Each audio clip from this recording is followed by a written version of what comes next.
The dojo was alive with the sound of sharp commands and heavy footsteps. Students lined the mats, practicing strikes and throws under the watchful eye of their instructor. A dojo master known not only for his skill, but for his arrogance. He believed his style was superior, his students unbeatable, and himself untouchable. That afternoon, the sliding door opened quietly. A tall, older man stepped inside. He wore simple clothes, no uniform, no belt, no signs of rank. His posture was relaxed, his expression calm. He didn't interrupt the class. He simply stood near the wall, observing with respectful silence. The dojo master noticed him almost immediately. He paused the class and stared at the stranger. A smirk formed on his face. "Well," the master said loudly, "you lost, old man."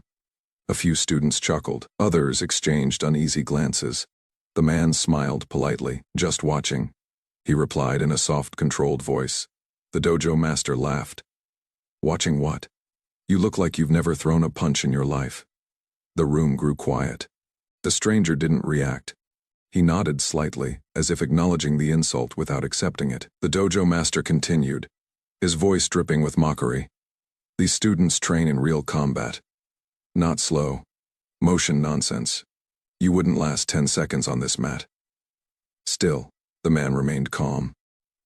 He bowed his head slightly, showing respect to the space, the art, and the people inside it. What the dojo master didn't realize was that the quiet observer was Steven Seagal, a man who had spent decades mastering Aikido, a discipline built on balance, timing, and control. A man who had trained with the best-taught elite professionals and lived by the principle that true strength never needs to announce itself. The students sensed something was off. There was confidence in the stranger's stillness, not arrogance, not fear. Something deeper. The dojo master mistook that silence for weakness, and that mistake was about to cost him everything he believed about power, respect, and martial arts. What happened next would leave everyone in that dojo stunned. The dojo master paced slowly across the mat, his bare feet slapping against the surface with confidence. He circled Steven like a predator that had already decided the outcome. To him, this was entertainment, a chance to show his students what real dominance looked like. "So," the master said, folding his arms, "what style do you practice? Or are you just another movie fan who thinks watching fights makes him a fighter?" A few students laughed, louder this time. Others stayed silent, uncomfortable with the tone but unwilling to speak up. Steven didn't take the bait. "I study movement," he replied calmly. "Balance, awareness." The dojo master scoffed. "Balance." He shook his head. "That might work in slow demonstrations, but in the real world, strength wins. Speed wins, power wins." He turned to his students. "This is exactly why I tell you not to waste time on useless styles, fancy words. No substance." Steven stood still, hands relaxed at his sides. His breathing was steady, almost invisible. Anyone trained enough would recognize it, the posture of someone completely in control. But the dojo master saw none of that. He stepped closer, invading Steven's personal space. "You don't look like a fighter. No muscle definition, no aggression. You're standing in a place where people earn respect." Steven met his eyes, calm and direct. "Respect isn't taken," he said. "It's shown." The words landed softly, but they echoed. The dojo master's smile faded. He didn't like that. He didn't like being challenged, especially by someone who didn't look the part. His voice grew louder, sharper. "You hear that?" he shouted to the class. "This man thinks respect is automatic." Several students shifted uncomfortably. One in the back quietly raised a phone, pretending to check messages while recording. The master continued, feeding off the attention. "You walk into my dojo, you stand on my mat, and you expect courtesy. Around here, you prove yourself." Steven nodded slightly. "Then teach," he said. That single word changed the air in the room. The dojo master clenched his jaw. "Careful," he warned. "Confidence without skill gets people hurt." Steven didn't step back. He didn't step forward either. He simply stood there, unmoving, unshaken. Around them, more phones appeared. If you're watching this right now, comment below which country and city you're watching from. The tension was real now. The dojo master felt it, but instead of backing down, he doubled down. "You know what?" he said. "Stay right there, don't move." He walked across the mat, continuing to speak loudly, turning the moment into a performance. This is what happens when ego walks into discipline. Age catches up, reality hits. Steven remained composed. His eyes followed the master's movements, not aggressively, but attentively, like a teacher observing a student. The dojo master mistook that look for fear. He stopped in front of Steven again. "Last chance," he said. "Bow out now and save yourself embarrassment." Steven bowed. Not in surrender, but in respect. The room went completely silent. And for the first time, the dojo master hesitated. Just for a second, because deep down, something about this man didn't feel weak at all. The dojo master straightened his posture, mistaking Steven's respectful bow for submission. A satisfied grin crossed his face as he turned to the students, spreading his arms wide like a performer about to begin a show. "You see that?" he announced loudly. "That's what happens when reality hits." A few nervous laughs followed, but most of the room had gone quiet. The energy had shifted. This no longer felt like a lesson. It felt like a test of ego. The dojo master stepped onto the center of the mat and pointed toward it. "Go on," he said. "Since you're so calm, step up here. Let's see how long that balance of yours lasts." Every eye in the dojo turned to Steven. For a brief moment he remained still, not because he was afraid, but because he was choosing. He looked around the room, at the students, at the walls lined with trophies and certificates, at the art that deserved more respect than what was happening now. Then he stepped forward. Steven removed his shoes carefully and placed them neatly beside the mat. He stepped onto the surface with quiet confidence and bowed, first to the dojo, then to the students, and finally to the dojo master. That bow changed everything. The room fell into complete silence. The dojo master laughed, trying to break the tension. "Formal, huh?" he said. "Don't worry, I won't go easy." He waved at the students. "Watch closely. This is how you deal with someone who talks instead of trains." Steven said nothing. His hands rested naturally at his sides. His posture was relaxed, but his center of gravity was perfectly aligned. To trained eyes, it was unmistakable. But no one there had seen this kind of stillness before. The dojo master circled him again, louder now, feeding off the moment. "I'll give you one move. After that, you're done." Steven met his gaze. "Whenever you're ready," he replied softly. That calmness irritated the master more than any insult could have. He suddenly lunged forward, grabbing for Steven's shoulder with force, intending to shove him off balance and humiliate him in front of everyone. What happened next was so subtle that many didn't even understand it at first. Steven didn't resist. He didn't strike. He didn't tense up. He shifted, just a slight turn of the hips, a gentle redirection of energy. The dojo master stumbled. Just a step, but enough to draw gasps from the crowd. He recovered quickly, his face flushing red. "Lucky move," he snapped. Steven returned to his original position, calm as before. The master attacked again, harder this time. A fast grab followed by an attempted sweep. The movements were aggressive, flashy, and fueled by frustration. Steven flowed with the motion, neutralizing it without effort. The master found himself overextended, breathing heavier now. Whispers rippled through the room. That should have worked. How did he do that? The dojo master backed away, shaking his head in disbelief. His students had never seen him fail, especially not against a stranger. His voice rose again, sharp and defensive. Enough warming up. Right now, would you want to see Steven fight back? Or continue teaching him a lesson calmly? Comment below. The tension was unbearable. The dojo master charged once more, determined to regain control. But this time, the lesson was about to begin. The dojo felt different now. The air was heavier, charged with disbelief and quiet anticipation. What had started as mockery had turned into confusion, and confusion was slowly becoming doubt. The dojo master stood a few steps back, breathing harder than before. He rolled his shoulders, trying to shake off the uneasy feeling crawling up his spine. This wasn't supposed to be happening. He was the authority here, the teacher, the dominant force on the mat. And yet, something was wrong. Steven stood exactly where he had been moments ago. His stance hadn't changed. His expression hadn't changed. There was no triumph in his eyes, no challenge, only calm awareness. It was as if the chaos unfolding in the room didn't touch him at all. He didn't even try. How is he not moving? The dojo master heard them, his jaw tightened. Silence, he snapped, raising a hand. This isn't over. He turned back to Steven, forcing a confident smile. You're good at avoiding. He said, I'll give you that. But running doesn't win fights. Steven tilted his head slightly. I'm not running, he replied. I'm standing where you can't push me. That sentence hit harder than any strike. The dojo master stepped forward again. Slower this time. His movements were more cautious now, less explosive. The arrogance was still there. But beneath it, something else had appeared. Uncertainty. He feinted a grab, testing Steven's reaction. Steven didn't bite. His balance stayed centered, his feet rooted, his body relaxed yet alert. Every muscle seemed connected, ready but not tense. The master tried again, reaching for Steven's wrist.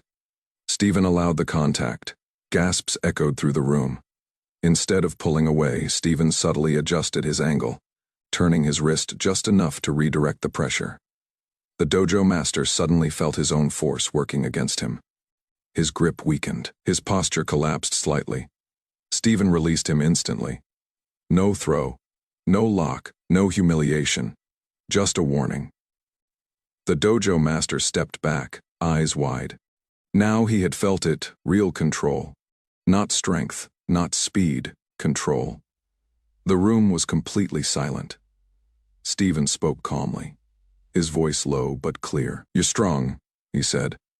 But strength without balance becomes aggression, and aggression blinds you.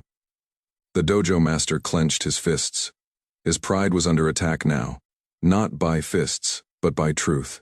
He glanced at his students. They were no longer impressed. They were watching Steven. That realization burned.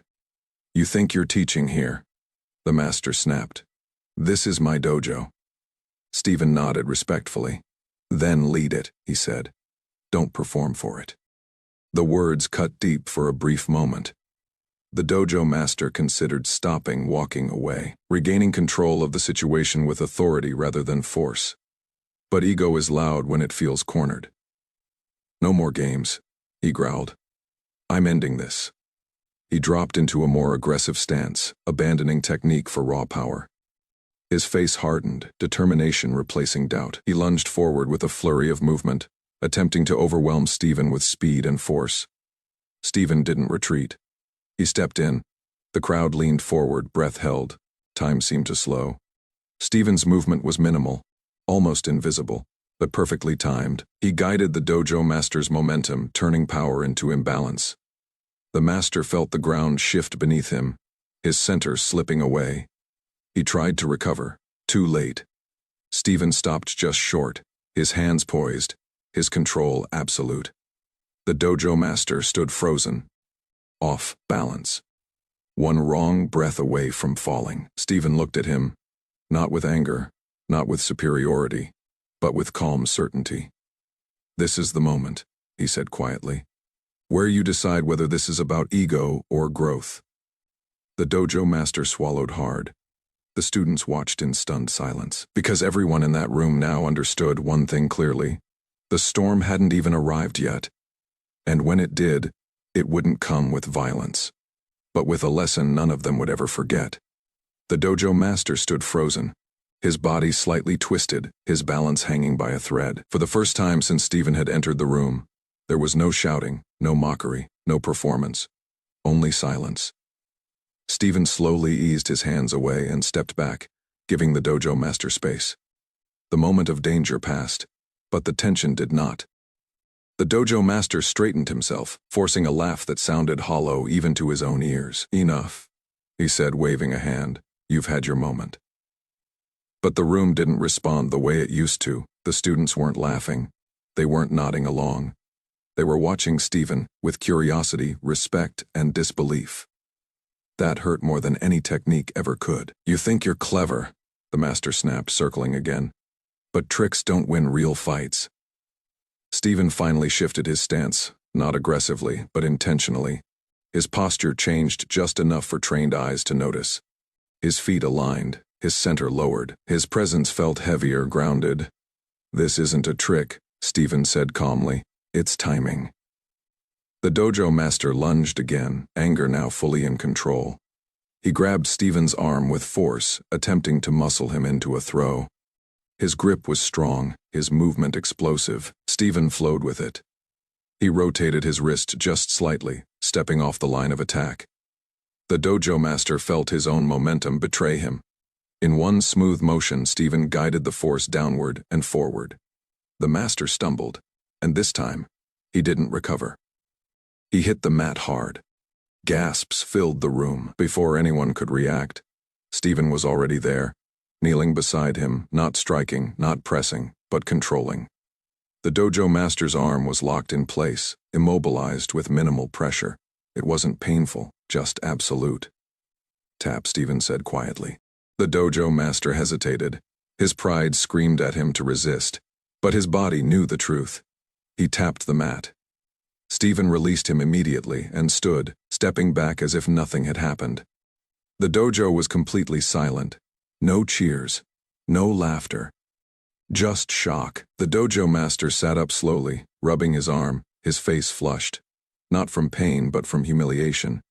He had been beaten without being hurt, dominated without being disrespected. And worst of all, taught Steven addressed him calmly. "You're strong, you're skilled, but you're fighting your own students more than you're teaching them." The words landed heavier than the throw. "You confuse fear with respect," Steven continued, "and ego with leadership." The dojo master opened his mouth to argue, then closed it. For once, there was nothing to say.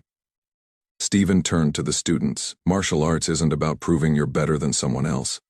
It's about mastering yourself. If your goal is applause, you've already lost." Some students nodded. Others looked down, reflecting. The dojo master finally stood. His movements were slower now, more careful. He looked at Steven, not with anger this time, but with something unfamiliar, humility. "I didn't know," he said quietly. Steven inclined his head. "Now you do." The master glanced around the room. Every pair of eyes was on him, waiting. This was his real test, not of skill, but of character. He bowed, not perfectly, not confidently, but honestly. The sound of that bow echoed louder than any strike that day. And in that moment, everyone in the dojo understood the real lesson. True power doesn't announce itself. True skill doesn't need permission, and true mastery teaches without destroying. But the story wasn't over yet, because someone in that room had finally recognized Steven Seagal. And what was about to be revealed would change everything.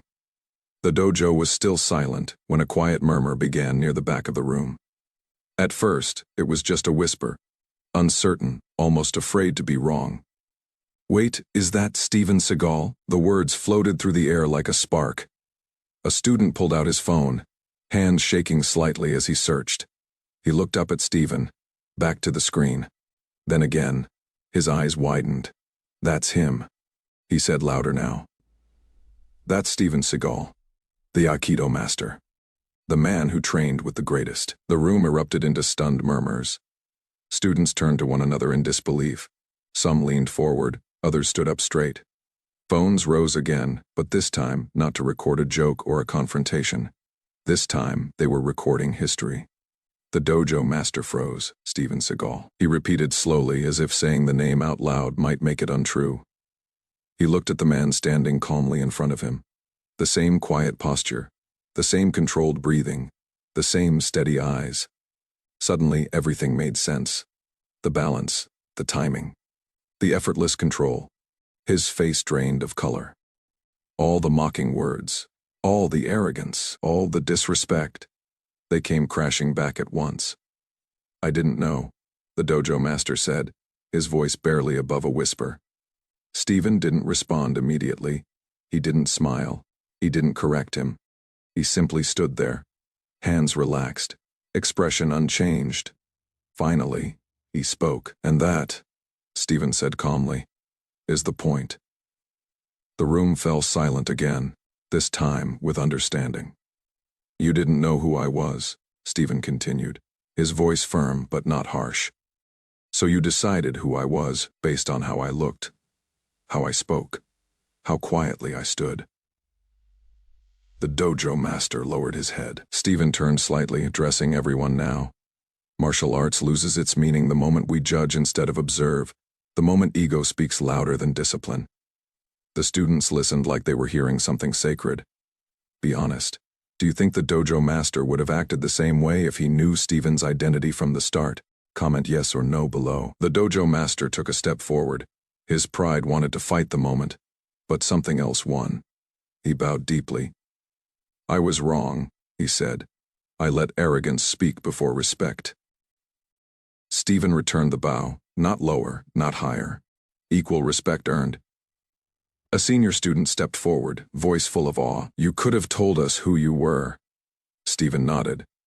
I could have, he said, but then the lesson wouldn't belong to you. It would belong to my name. That hit harder than any throw. The dojo master swallowed. I tried to humiliate you. Steven met his eyes, and instead, he said gently, you learned. The tension that once filled the room dissolved. In its place was something rare.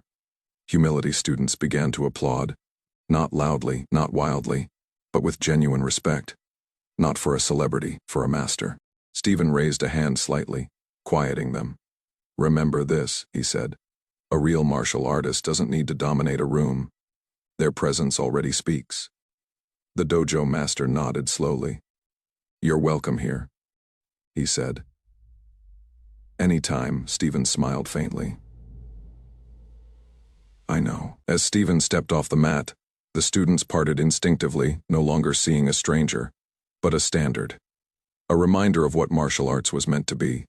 Phones continued recording, but now the captions weren't mocking. They were reverent. The video would soon spread far beyond this dojo, across countries, across cultures, and with it, a message louder than any punch skill reveals itself. Ego exposes itself, and respect is never demanded. It's earned. But the final lesson was still coming. Because what Steven would say next would define this moment forever. The dojo no longer felt like a battlefield. It felt like a classroom. Steven stood near the edge of the mat as the students gathered closer, no longer out of fear or curiosity, but out of genuine respect. The dojo master remained silent beside him, his earlier arrogance replaced with reflection. Steven looked around the room one last time. What happened here today wasn't about winning, he said calmly. It was about remembering why we train. He gestured toward the mat. Martial arts isn't built on humiliation.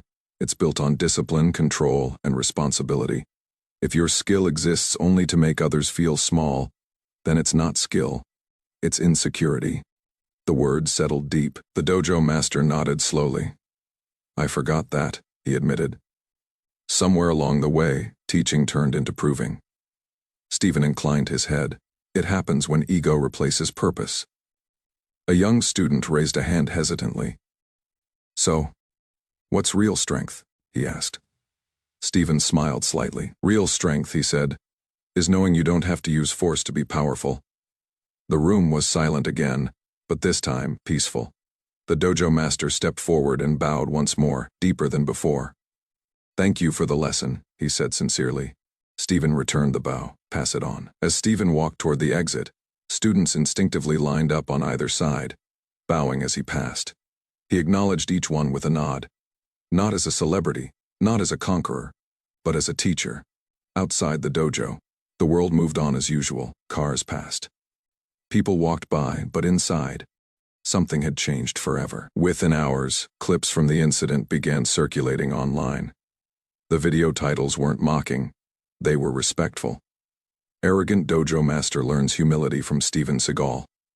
True martial arts lesson caught on camera. Millions watched, not for violence, but for wisdom. The dojo master faced criticism, but also growth. He addressed his students openly, changing the way he taught. The dojo became known not for arrogance, but for discipline and respect in Steven. He never spoke publicly about the incident.